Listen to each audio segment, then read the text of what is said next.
Now, fellas, we all know some skills in Diablo 2 are more powerful than others, but I mean, which ones would you say are actually the most powerful on each character? I thought this would kind of be a fun exercise, so that's what we're going to go over here today. What, in my opinion, are the most OP skills on each one of the 7 classes. Now, first up, obviously, this is coming from my opinion. So I'm primarily a magic finder, player versus monster. So if you're going to be someone who's looking at it from the perspective of either PvP or hardcore, because I don't play hardcore that much, pretty much hardly at all either, it's going to be a little bit different of a task. But here, let's jump into the first character. So we're going to start off with an easy one here, and I think we're going to go with the Necromancer. Now, which skill is going to be the most powerful? Yeah, this one's going to be an easy one. Probably everybody would pick the exact same skill for the Necromancer, and that's going to be Corpse Explosion.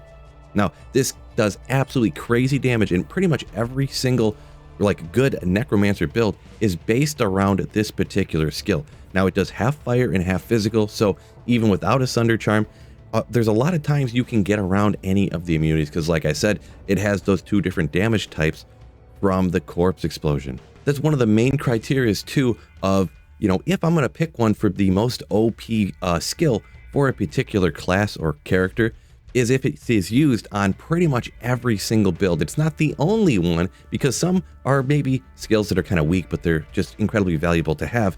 But in this particular instance, it's used on every single build because it is so crazy powerful. So there's the Necromancer. I feel like I started off with a real easy one. Let's jump into one of the harder ones now. So now we're sliding up to the Sorceress right here, and there was a few different options. I'm going to start off by mentioning an honorable mention. So to start off here, I'm talking about Static. It was real close to me picking like the most OP for the Sorceress.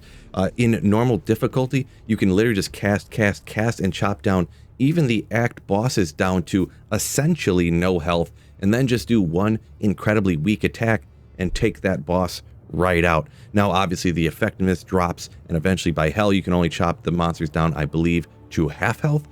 But it still is incredibly useful, especially if it takes a bunch of attacks to, we'll say, take out even something like a herd of cows. You can chop their life down to half, and then go ahead and slap them with a couple attacks. But that's not going to be the most OP skill for the Sorceress.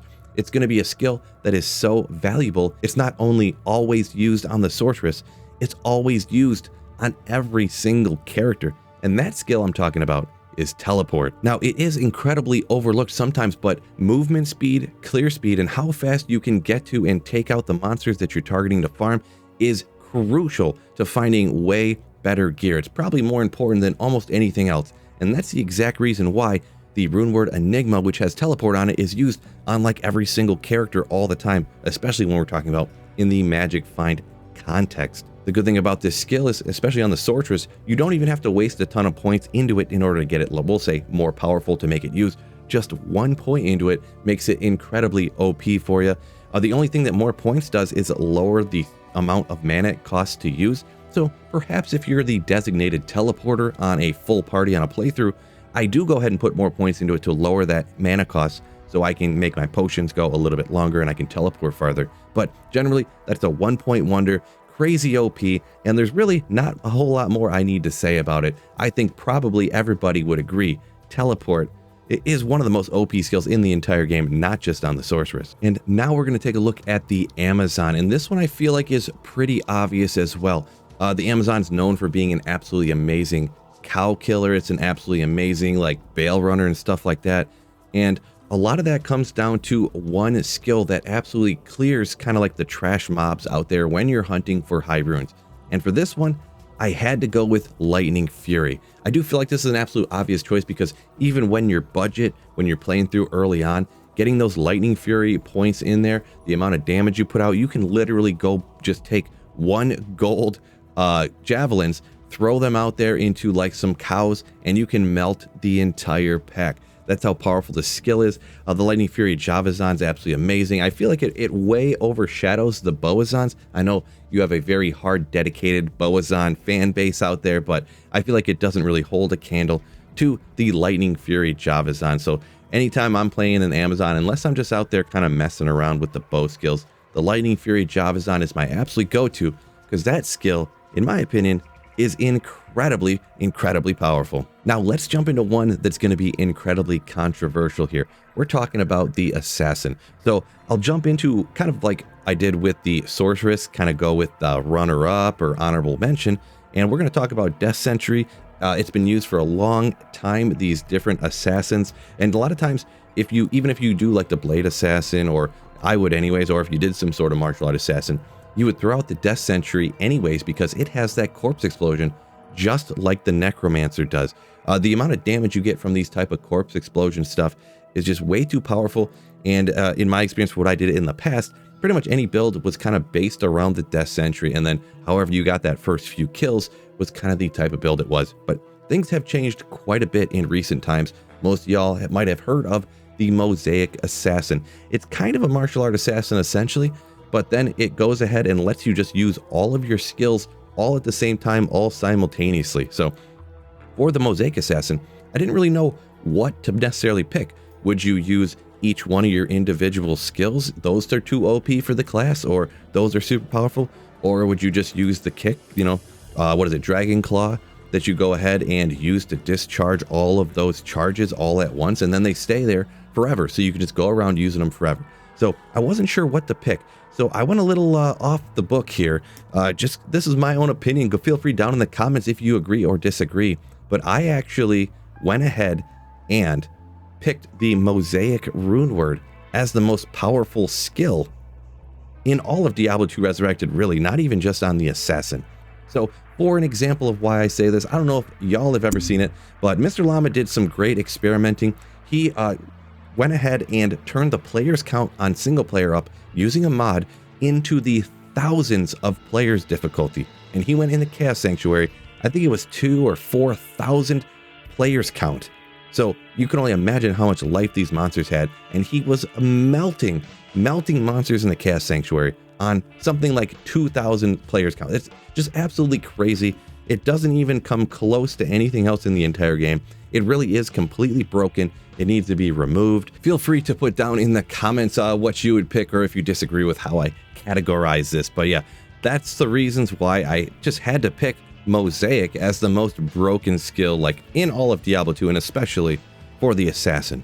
Next up is one I feel like was kind of an easy choice, but then it was kind of also hard at the same time. It's just because I'm picking for the Druid here, and in my opinion, from my experience playing the game and everything I've seen, the Druid is one of the weakest classes in all of Diablo 2 Resurrected. And what I ended up picking for the most powerful skill here on the Druid is actually Tornado. Now, realistically, Tornado probably wouldn't even make it in the top 3 most powerful skills for most of these other classes, but for the Druid, I feel like it is just the best killing skill that there is, and just generally overall the best skill on the Druid. And I do want to mention, even though it's not exactly the most powerful character in the entire game, I think it's perfectly fine. I don't think that it necessarily needs to be changed. The Druid's got to get some huge buffs and stuff like that, and they need to break it like they did the Assassin.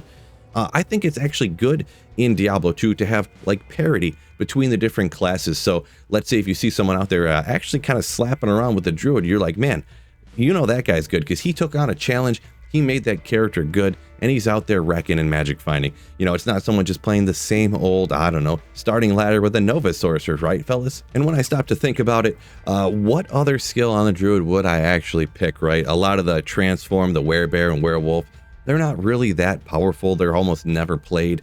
Maybe you could go with the Cyclone armor. They are used on no matter what, Druid you're rocking, you're going to be using that, right? So that fixes one of the criteria that I would use if it's used on every single build. But I feel like while it is incredibly useful, with Tornado being the most powerful damage dealing skill, I feel like I had to go with that. And I just really like Tornado over top of using any of those fire skills. So in the end, I guess I just had to go ahead and pick that Tornado Druid. So now we'll jump into the Barbarian. And for most of these, you notice that they're usually damage dealing skills. So once you get out there and kill monsters with, well, with the Sorceress and now with the Barbarian, I'm actually picking stuff that doesn't kill monsters literally at all. So you probably know what I'm picking if you're an OG for the Barbarian here, and that is the item find skill. Now, obviously, I'm primarily a magic finder, so getting an extra chance to drop another item is going to be absolutely bananas, and I truly believe that it is.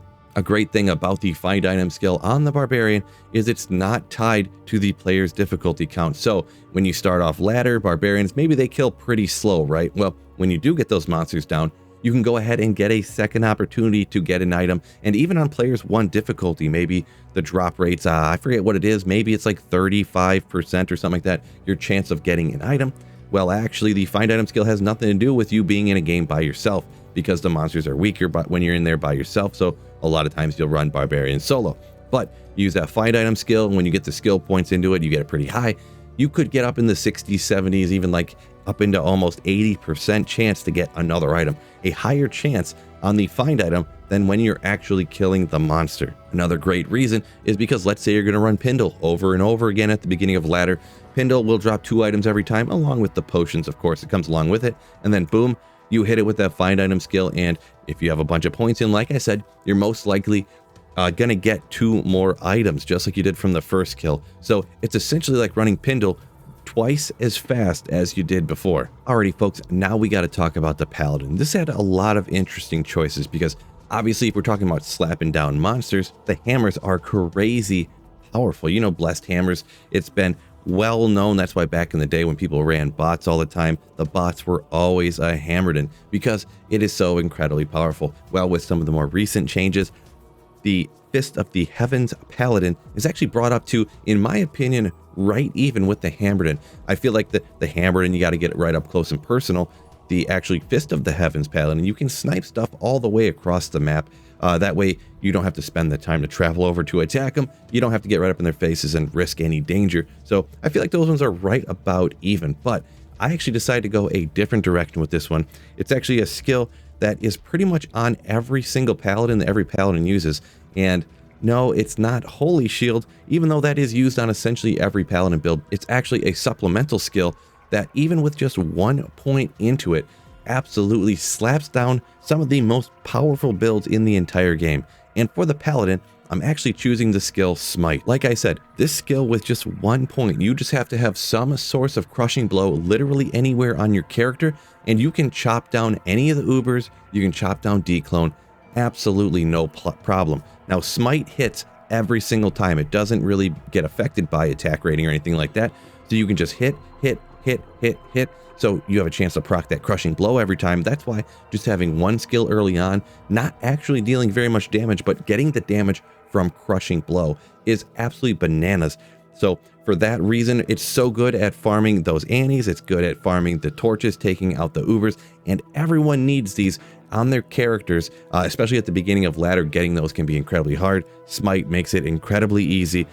Even though hammers is so powerful, Fist of the Heavens is so powerful, I feel like actually Smite, in my opinion, was a pretty darn easy choice. Don't forget, go down in the comments, let me know your opinions. If you're new to the channel, make sure you subscribe up, and fellas, make sure you tap that like button. It's absolutely free. So before you go, I just gotta say, peace out, fellas, and keep slaying.